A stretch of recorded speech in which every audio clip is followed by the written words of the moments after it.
So guys इस part में हम लोग न्यूमेरिकल प्रैक्टिस करेंगे, लेकिन न्यूमेरिकल बनाने से पहले एक इम्पॉर्टेंट फॉर्मूला छूट गया था, मोमेंटम वाला। मोमेंटम का फॉर्मूला होता है U by C into one plus R होता है, where R is the reflectivity and U is the energy हो गया तुम्हारा। तो बहुत छोटा सा फॉर्मूला है, तुम याद रख सकते हो इसका। क्या पता कभी जरूरत पड़ जाए, लेकिन बस ध्यान में रखना है कि momentum equal to U by C into one plus R होता है, R is the reflectivity. Reflectivity के बारे में मैंने बताया था कि अगर मान लो 30% ऑब्जॉर्व हो रहा है, तो इसका मतलब 70% रिफ्लेक्ट कर रहा है, यानी आर का वैल्यू 0.7 रखना पड़ेगा तुम्हें। तो चलो हम न्यूमेरिकल प्रैक्टिस करते हैं। जनवरी सेशन में आया था जेई 2020, 7 जनवरी को पहला क्वेश्चन आया था। उसमें उसमें क्वेश्चन में क्या कर रहा है, सबसे पहले मैं क्वेश्चन पढ़ देता हूँ क्योंकि लिखने में बहुत टाइम लग जाएगा। क्वेश्चन बोल रहा है कि the given magnetic field equation is B equal to 3 × 10⁻⁸ sine omega T plus K X plus five J cap, then appropriate equation for electric field E will be. Magnetic field का equation तुमको दिया हुआ है 3 × 10⁻⁸ sine omega T plus K X plus five. Magnetic field का दिया हुआ है, तुमको इलेक्ट्रिक फील्ड का पूछ रहा है। अब देखो, इक्वेशन मैग्नेटिक फील्ड के इक्वेशन को देखते ही तुमको ध्यान में आ जाना चाहिए कि ई नॉट का वैल्यू तुमको दिया, माफ करो, मैग्नेटिक फील्ड का बी नॉट का वैल्यू तुमको दिया हुआ है 3 × 10⁻⁸, यानी ई नॉट का जो वैल्यू हो जाएगा यहाँ से, E not equal to B not into C, यानी 9 हो जाएगा। इसको 3 × 10⁸ से मल्टीप्लाई करोगे तो ई नॉट इक्वल टू 9 हो जाएगा। नाउ अब देखो, के के साथ एक्स मल्टीप्लाई है, यानी जो इलेक्ट्रोमैग्नेटिक वेव है उसका डायरेक्शन पॉजिटिव एक्स होगा। यहाँ पे जे छूट गया, जे कैप है। जो इलेक्ट्रोमैग्नेटिक वेव है उसका डायरेक्शन पॉजिटिव एक्स होगा, and omega T plus K x दोनों का साइन सेम है। इसका मतलब वेव जो होगा तुम्हारा निगेटिव एक्स की तरफ ट्रेवल कर रहा है, मैग्नेटिक फील्ड तुम्हारा पॉजिटिव जे कैप की तरफ ट्रेवल कर रहा है, यानी इलेक्ट्रिक फील्ड का जो इक्वेशन हो जाएगा, रिक्वायर्ड इक्वेशन हो जाएगा तुमको 9 इंटू अंदर वाला एक वाला क्वांटिटी तो सेम ही रहता है electric field and magnetic field का, मैंने बताया था पिछले लेक्चर में। तो sign omega T plus K X plus five. अब जो सबसे इंपॉर्टेंट जो कॉन्सेप्ट बच गया, डायरेक्शन का। डायरेक्शन कैसे निकालोगे, तो देखो तुम्हारा जो इलेक्ट्रोमैग्नेटिक वेव है निगेटिव एक्स की तरफ ट्रेवल कर रहा है, तुम्हारा ईएम वेव का डायरेक्शन हो गया निगेटिव एक्स, ये वाला। तुम्हारा जो मैग्नेटिक फील्ड है जे कैप की तरह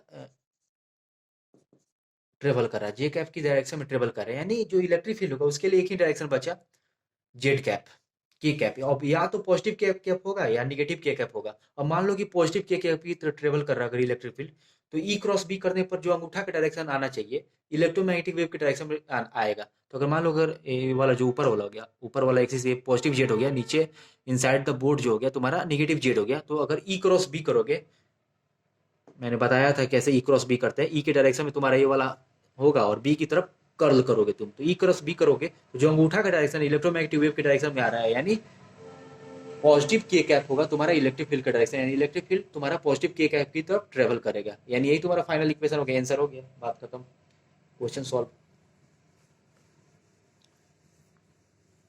नेक्स्ट क्वेश्चन की हम बात करते हैं। बहुत अच्छा क्वेश्चन है, बहुत सारे स्टूडेंट इसमें फंस गए थे। 8 जनवरी 2020 में आया था फर्स्ट शिफ्ट में। क्वेश्चन क्या कर रहा है कि if relative permittivity and relative permeability of a medium are 3 and 4/3 respectively, the critical angle of this medium is. Critical angle पूछ रहा है। देखो सबसे पहले क्रिटिकल एंगल का कॉन्सेप्ट कब आता है, जब भी कोई ray of light denser medium से रेयर मीडियम में जाता है तो उस केस में क्रिटिकल एंगल का कॉन्सेप्ट आता है। अब देखो उस केस में क्रिटिकल एंगल का कॉन्सेप्ट आता है, तो क्रिटिकल एंगल क्या है, ऐसा एंगल ऑफ इंसिडेंस जिस पर एंगल ऑफ रिफ्लेक्शन 90 डिग्री आ जाए। तो मान लो किसी मीडियम, मान लो कि उस पर्टिकुलर मीडियम का जो क्या कहते हैं तुम्हारा रिफ्रैक्टिव इंडेक्स हो गया, म्यू हो गया, एंड जो क्रिटिकल एंगल सी हो गया, तो म्यू इंटू साइन सी हो जाएगा तुम्हारा 1 × sin 90। बहुत बेसिक है ये वाला टर्म, यानी म्यू इंटू साइन सी तुम्हारा हो गया 1। अब तुमको साइन सी का वैल्यू निकालना, म्यू का भी वैल्यू नहीं मालूम। म्यू का वैल्यू तुम कैसे निकालोगे, देखो वैक्यूम में तुम्हारा स्पीड ऑफ लाइट का फॉर्मूला क्या होता है, ये दोनों सी क्रिटिकल एंगल है, स्पीड ऑफ लाइट है 1/√μ0 × ε0।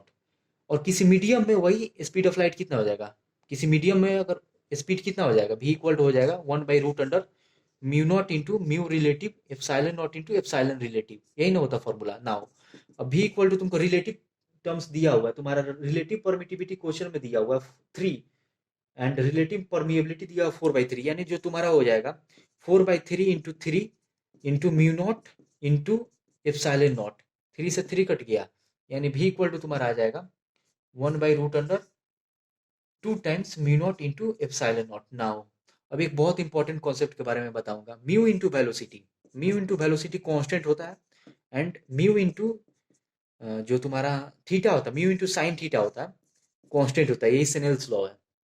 फिर एक म्यू इंटू वेलोसिटी कांस्टेंट है तो म्यू इंटू लैम्डा भी कांस्टेंट हो जाएगा। फ्रीक्वेंसी तो तुम्हारा सोर्स का प्रॉपर्टी है तो उसके बारे में बात नहीं कर रहे होंगे, और यही स्नेल्स लॉ है, म्यू इंटू वेलोसिटी कांस्टेंट रहता है। अब मान लो कि अब इसी का यूज करेंगे हम। मान लो कि अगर कोई रे ऑफ लाइट है, अगर उसका वैक्यूम में स्पीड सी है, अगर वैक्यूम में स्पीड सी है तो वैक्यूम का रिफ्रैक्टिव इंडेक्स 1 होता है, म्यू इंटू वेलोसिटी कांस्टेंट रहता है, उसी का यूज करेंगे।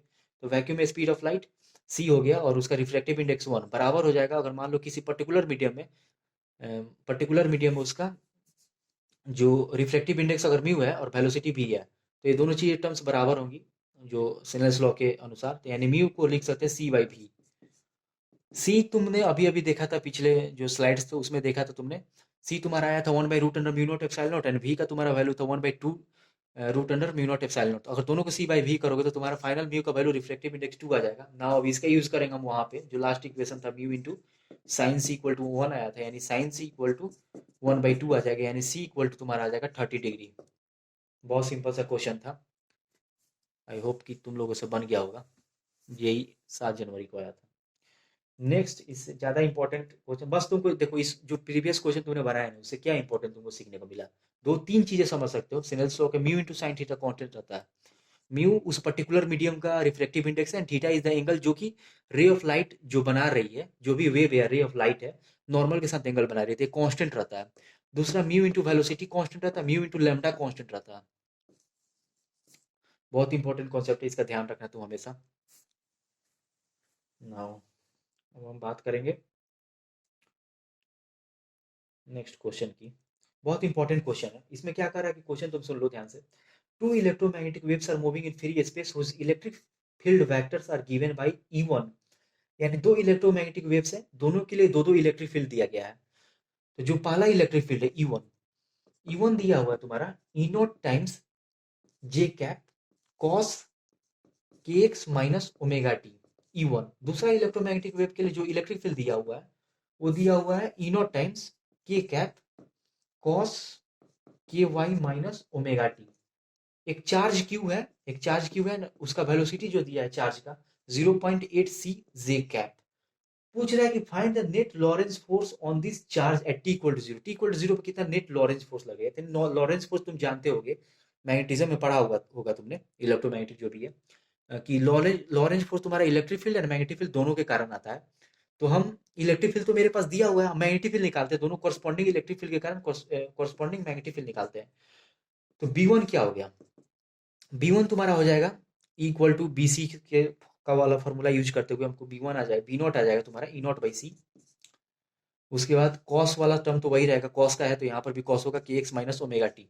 डायरेक्शन बहुत इंपॉर्टेंट, इस तरह के प्रॉब्लम को सॉल्व करने का डायरेक्शन निकालना बहुत इंपॉर्टेंट है। तो डायरेक्शन क्या होगा तुम्हारा, देखो इलेक्ट्रिक फील्ड तुम्हारा जे कैप की तरफ ट्रेवल कर रहा है, एंड तुम्हारा इलेक्ट्रोमैग्नेटिक वेव तुम्हारा ट्रेवल कर रहा है पॉजिटिव एक्स के डायरेक्शन में। डायरेक्शन अगर निकालने की बात की जाए यहाँ पर, तो यहाँ पे तुम्हारा EM वेव हो गया, और ये तुम्हारा हो गया इलेक्ट्रिक फील्ड। ई क्रॉस बी करने पर मैग्नेटिक फील्ड आना चाहिए। मैग्नेटिक फील्ड के लिए एक ही डायरेक्शन बचा है, या तो पॉजिटिव जेड या निगेटिव जेड, क्योंकि बाकी सारे एक्सिस ऑक्युपाइड है। तो अब इसलिए अगर मैग्नेटिक फील्ड तुम्हारा पॉजिटिव जेड की तरफ ट्रेवल करे तभी तो ई क्रॉस बी करोगे, तो अंगूठा का डायरेक्शन तो इलेक्ट्रोमैग्नेटिक वेव की डायरेक्शन में रिप्रेजेंट करेगा। तो इसलिए यहाँ पे मैग्नेटिक फील्ड का डायरेक्शन तुम्हारा हो जाएगा के कैप। नाउ B2 के लिए भी सेम हम यूज करेंगे E0/C टाइम्स कॉस, बस डायरेक्शन निकालना, डायरेक्शन ही इंपॉर्टेंट, के वाई माइनस ओमेगा टी। अब यहाँ पे डायरेक्शन क्या होगा, देखो अब इसमें क्या होता है कि जो तुम्हारा वेव है, इलेक्ट्रोमैग्नेटिक वेव तुम्हारा पॉजिटिव वाई की तरफ ट्रेवल कर रहा है, पॉजिटिव वाई यहाँ पे हो गया, एंड तुम्हारा जो इलेक्ट्रिक फील्ड है पॉजिटिव जेड की तरफ ट्रेवल कर रहा है इस डायरेक्शन में, ऊपर की तरफ। तो तुम्हारा मैग्नेटिक फील्ड क्या होगा, मैग्नेटिक फील्ड के लिए एक ही डायरेक्शन बचा, एक्स। अब एक्स बचा, अब अगर ई क्रॉस बी करेंगे, ई क्रॉस बी करना है तुम्हारा, तो ई क्रॉस बी करोगे तो जो अंगूठा का डायरेक्शन हो गया तुमको इलेक्ट्रोमैग्नेटिक वेव का डायरेक्शन को रिप्रेजेंट करता है, यानी मैग्नेटिक फील्ड का डायरेक्शन तुम्हारा पॉजिटिव एक्स अगर लेते हैं तभी तो, अगर अगर पॉजिटिव एक्स लेते हैं तो अगर मान लो कि तुम्हारा ऊपर की तरफ अगर इलेक्ट्रिक फील्ड आ रहा है तो राइट हैंड यही थंब रूल कहते हैं, बाएं हाथ से, सॉरी मैं बाएं हाथ से कर रहा था, राइट हैंड से करना रहता है। तो जो तुम्हारा अगर ई क्रॉस बी करोगे तो जो अंगूठा होगा ना तुमको इलेक्ट्रोमैग्नेटिक वेव के डायरेक्शन में रिप्रेजेंट करेगा, यानी इसका मतलब होगा कि मैग्नेटिक फील्ड का डायरेक्शन पॉजिटिव एक्स के डायरेक्शन में होना चाहिए। आई कैप हो गया। अब तुमको सब कुछ मालूम है, अब बस तुमको फोर्स निकालना है। इलेक्ट्रिक फील्ड के कारण जो फोर्स का डायरेक्शन होता है इलेक्ट्रिक फील्ड के डायरेक्शन में ही होता है, मालूम होगा तुम्हें। तो यहाँ से जो नेट फोर्स होगा वो आपको होगा E1 के कारण प्लस E2 के कारण प्लस जो मैग्नेटिक फील्ड है FB1 के कारण प्लस FB2 के कारण, चार क्वांटिटीज है, इनके कारण फोर्सेस होंगे। अब हम निकालते हैं फोर्स। E1 के कारण फोर्स कितना होगा, Q टाइम्स E0 हो जाएगा, मैग्नीट्यूड की बात कर रहे हैं सिर्फ। उसी तरह तुम्हारा Q times E0 and E1 का डायरेक्शन तुम्हारा J कैप, तो इसका डायरेक्शन J कैप। फिर तुम्हारा E2 के कारण कितना हो जाएगा, Q E0 times K cap, K cap plus next है तुम्हारा वेलोसिटी, तुमको दिया हुआ है, क्वेश्चन में दिया था वेलोसिटी 0.8 सी जे कैप। नेक्स्ट है तुम्हारा B1 के कारण कितना हो जाएगा फोर्स, मैग्नेटिक फील्ड के कारण फोर्सेस रहता है Q into V cross B रहता है, यानी B1 का जो तुम्हारा डायरेक्शन था, B1 के कारण डायरेक्शन कहाँ किस डायरेक्शन में आया था, मैंने मिटा दिया। B1 का शायद आया था तुम्हारा B1 का कितना आया था,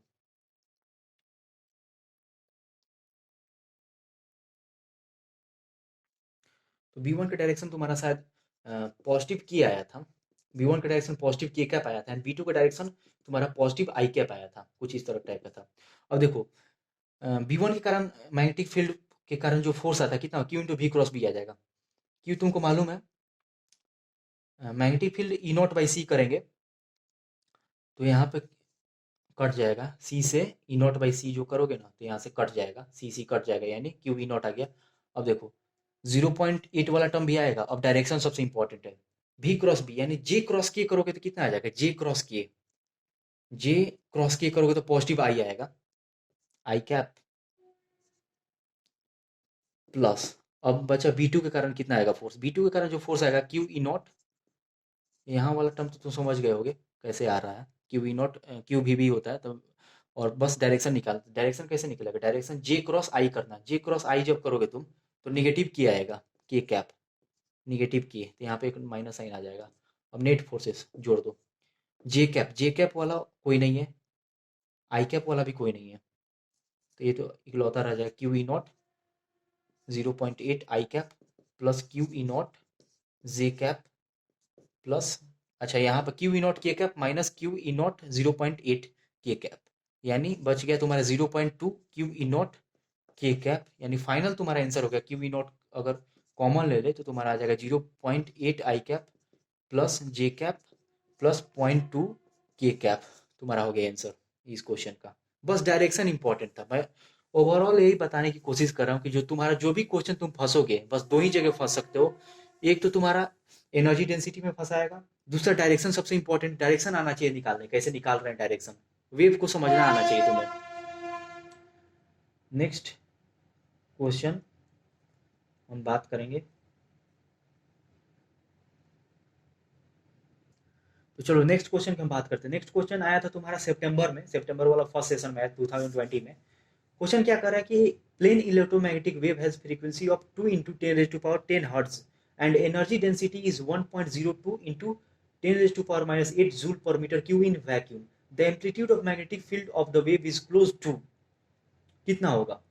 देखो तो क्वेश्चन में क्या क्या दिया हुआ है, फ्रीक्वेंसी, फ्रीक्वेंसी इलेक्ट्रोमैग्नेटिक वेव का 2 into 10 पर 10 हर्ट्ज है, जिसकी कोई हमें जरूरत नहीं पड़ेगी, मुझे लगता है ऐसा। एनर्जी डेंसिटी तुम्हारा दिया हुआ है D U by D V, vacuum में दिया हुआ 1.02 इंटू 10⁻⁻8, वैक्यूम में दिया। वैक्यूम क्यों कहा उसने, वैक्यूम इसलिए कहा क्योंकि इलेक्ट्रिक फील्ड वैक्यूम में ट्रेवल नहीं करेगा, क्योंकि मीडियम की जरूरत पड़ती है, मैग्नेटिक फील्ड ट्रेवल करेगा। तो यानी तुम्हारा जो एनर्जी डेंसिटी आएगा कंट्रीब्यूट होगा सिर्फ मैग्नेटिक फील्ड के कारण, यानी 1.02 इंटू 10⁻⁻8 जो होगा तुम्हारा B square by 2 times mu naught से होगा। म्यू नॉट का वैल्यू तुमको मालूम है 4 पाई इंटू 10⁻⁷ होता है। यहाँ से तुम सॉल्व करोगे जब इक्वेशन को तो बी का तुम्हारा वैल्यू आ जाएगा। और यही बस यही फाइनल पूछा था, बहुत आसान सा क्वेश्चन था, बस लॉजिक यही था कि यहाँ पे इलेक्ट्रिक फील्ड को हमको नेग्लेक्ट करना था, सिर्फ मैग्नेटिक फील्ड के द्वारा देना था जो भी था। नेक्स्ट क्वेश्चन तुम्हारा है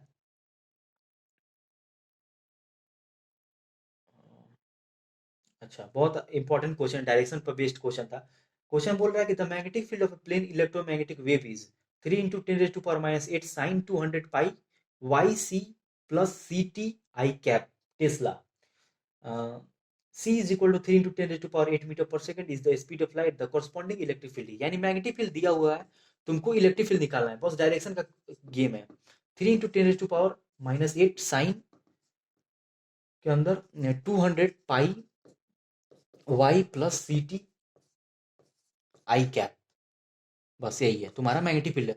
बस ध्यान में रखते ही तुमको यहाँ पे ये वाला क्वांटिटी देखते हैं, तुमको ई नॉट का याद आ जानी चाहिए। E not equal to B not into c होता है, तो इसको जब 3 इंटू 10⁸ से मल्टीप्लाई करोगे तो 9 हो जाएगा। बाकी ये सारी क्वांटिटी सेम रहने वाली है, बस डायरेक्शन आपको चेक करना है तुमको। अब देखो के के साथ वाई मल्टीप्लाई है, ये वाला टर्म जो के है, के इसको कहते हैं, के साथ वाई मल्टीप्लाई, यानी इलेक्ट्रोमैग्नेटिक वेव तुम्हारा वाई की डायरेक्शन में ट्रेवल कर रहा है। अब या तो पॉजिटिव वाई होगा या निगेटिव वाई होगा। देखो यहाँ पर सब कुछ पॉजिटिव है, टी के साथ जो टर्म रहता मल्टीप्लाई है वो भी पॉजिटिव है, वाई के साथ जो टर्म मल्टीप्लाई वो भी पॉजिटिव है, यानी वेव जो होगा तुम्हारा निगेटिव वाई की तरफ डायरेक्शन में ट्रेवल कर रहा होगा, निगेटिव वाई। तुम्हारा मैग्नेटिक फील्ड एक्स की तरफ ट्रेवल कर रहा है, एक्स के डायरेक्शन में ट्रेवल कर रहा है, तुम्हारा ईएम वेव हो गया, और ये तुम्हारा मैग्नेटिक फील्ड हो गया। यानी इलेक्ट्रिक फील्ड के लिए एक ही डायरेक्शन बची, या तो पॉजिटिव जेड या निगेटिव जेड, ये डायरेक्शन बच गई। अब देखो अब कैसे निकालेंगे, ई क्रॉस बी वाला टर्म यूज करेंगे। ई क्रॉस बी इलेक्ट्रोमैग्नेटिक वेव क्या करता है, इलेक्ट्रोमैग्नेटिक वेव के डायरेक्शन को रिप्रेजेंट करता है। अगर मान लो कि तुम्हारा electric field positive, electric field तुम्हारा अगर पॉजिटिव जेड के डायरेक्शन में ट्रेवल कर रहा है, तो अगर ई क्रॉस बी करोगे, अगर मान लो ऊपर की तरफ ट्रेवल कर रहा है इलेक्ट्रिक फील्ड, तो ई क्रॉस बी जब करोगे, तुम्हारा जो ये फिंगर्स इनको कर्ल करोगे मैग्नेटिक फील्ड के डायरेक्शन में, तो जो तुम्हारा अंगूठा होगा तुमको पॉजिटिव जे के डायरेक्शन में रिप्रेजेंट करेगा। लेकिन तुम्हारा इलेक्ट्रोमैग्नेटिक वेव निगेटिव जे के डायरेक्शन में ट्रेवल कर रहा है, इसका मतलब जो तुमने डायरेक्शन माना है उसका अपोजिट हो गया, यानी इलेक्ट्रिक फील्ड तुम्हारा निगेटिव के डायरेक्शन में ट्रेवल करेगा। तो यानी तुम्हारा जो फाइनल इक्वेशन हो गया 9 इंटू साइन, ये वाला जो जो भी टर्म उसको वैसा ही कैसा उतार दोगे, और यहाँ पर के कैप आ जाएगा निगेटिव साइन के साथ, क्योंकि निगेटिव के डायरेक्शन में ट्रेवल कर रहा है। बहुत इजी क्वेश्चन था, 4 नंबर तुम्हारे आ गए, रख लो। अब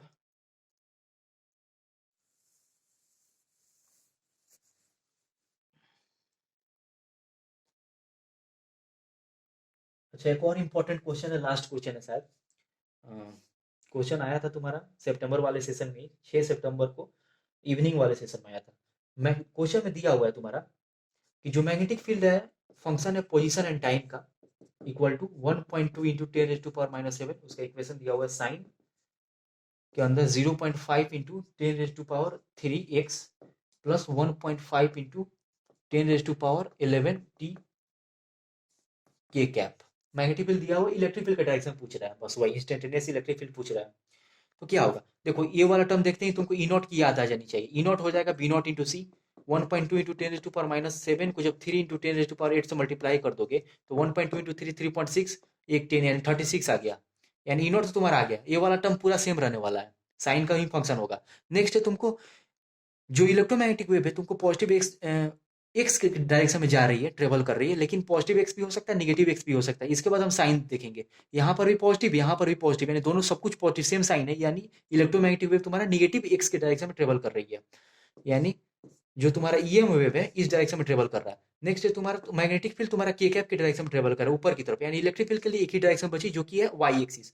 अब पॉजिटिव वाई एक्सिस भी हो सकते हैं, निगेटिव वाई एक्सिस भी हो सकती है। अगर तुम पॉजिटिव वाई एक्सिस मान के कर्ल कर रहे फिंगर को, तो जो अंगूठा होगा तुम्हारा पॉजिटिव एक्स के डायरेक्शन में रिप्रेजेंट कर रहा है, लेकिन तुम्हारा इलेक्ट्रोमैग्नेटिक वेव निगेटिव एक्स के डायरेक्शन में ट्रेवल कर रहा है, इसलिए जो तुमने डायरेक्शन माना वो गलत होगा, यानी तुम्हारा इलेक्ट्रिक फील्ड निगेटिव वाई की तरफ मानना पड़ेगा। तभी तो जब अंगूठा को कर्ल करोगे निगेटिव वाई की तरफ अगर मान रहे हो इस तरह करके, और कर्ल करोगे ऊपर की तरफ, तो जो अंगूठा होगा तुमको निगेटिव एक्स की तरफ रिप्रेजेंट कर रहा है, यानी इलेक्ट्रोमैग्नेटिक वेव का जो डायरेक्शन होगा माइनस जे कैप होगा। यानी अब इक्वेशन तुम लिख सकते इक्वल टू 36 इंटू साइन, ये पूरा टर्म सेम रहेगा 0.3 0.5 इंटू 10⁻³ एक्स प्लस 1 पॉइंट जो भी है, और यहाँ पे बस आ जाएगा जे कैप निगेटिव साइन के साथ। बस यही तुम्हारा आंसर हो गया, कहानी खत्म क्वेश्चन की।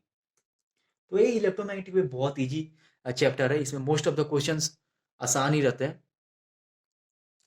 बस तुमको डायरेक्शन को देखना है कि डायरेक्शन कैसे निकालेंगे, ए क्रॉस बी का डायरेक्शन कैसे निकाला जाता है, बी क्रॉस सी का कैसे निकाला जाता है। बस तुमको ध्यान में रखना है कि ई क्रॉस बी हमेशा इलेक्ट्रोमैग्नेटिक वेव के डायरेक्शन को रिप्रेजेंट करेगा। तीनों जो क्वांटिटी अलग अलग एक्सिस पर ऑलवेज रहेंगी। ए क्रॉस बी का मतलब हो गया कि अगर अगर ए है, अगर ए वेक्टर इस डायरेक्शन में है और बी वेक्टर इस डायरेक्शन में, ए क्रॉस बी का मतलब हो गया कि ए पर हाथ रख के इस तरह ये बी की तरफ कर्ल करना है तुमको, और अंगूठा का जो डायरेक्शन रहता है तुमको ए क्रॉस बी का रिजल्टेंट बताएगा। इसी को कहते हैं राइट हैंड थंब रूल जो कहा जाता है। और इसी पे question, most of the question बन जाएंगे। ज़्यादा क्वेश्चन एनर्जी डेंसिटी वाला भी इंपॉर्टेंट है, मोमेंटम वाला भी इंपॉर्टेंट है, रेडिएशन प्रेशर पर क्वेश्चन पूछता नहीं है वैसे। सबसे इन सबसे ज़्यादा इंपॉर्टेंट मैं रिकमेंड करूंगा कि तुम जो भी इलेक्ट्रोमैग्नेटिक वेव्स हैं उनके ऑर्डर लेंथ, लेमडा के टर्म्स में उनका ऑर्डर तुम्हें याद होना चाहिए। लेमडा के टर्म्स में याद है तो फ्रीक्वेंसी निकाल ही सकते हो इक्वेशंस का यूज करके।